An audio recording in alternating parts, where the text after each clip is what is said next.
Hello there, and welcome to this short presentation on verbal fluency as an endophenotype of familial ALS. Previous studies have shown that first and second degree relatives of ALS patients show an increased prevalence of schizophrenia, alcoholism, suicide, OCD, and autism. These findings suggest that ALS risk genes may have pleiotropic or multiple effects. The objective of this study was to assess cognition in relatives of ALS patients. In this study, we recruited 211 first and second degree relatives of ALS patients and 134 healthy controls, and we asked them to complete an ECAS assessment. We compared performance on the ECAS between ALS relatives and controls. We compared relatives of familial patients with relatives of sporadic patients. And we compared C9orf72 positive and negative gene carriers.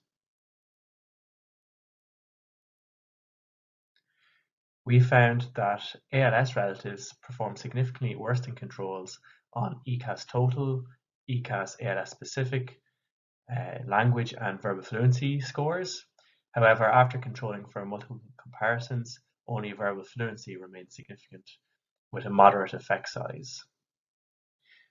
When we compared the relatives of familial patients to the relatives of sporadic patients, it was clear that it was the familial relatives that performed significantly worse. And no significant difference was observed between C9orf72 positive and negative relatives.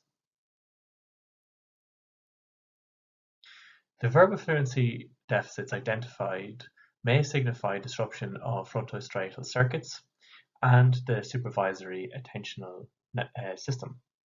The proper functioning of these systems is central to performing executive functioning tasks like verbal fluency. In conclusion, verbal fluency may be an endophenotype of familial ALS, and this may help us in terms of gene discovery and in understanding the pathways between ALS genotype and phenotype. Thank you for listening.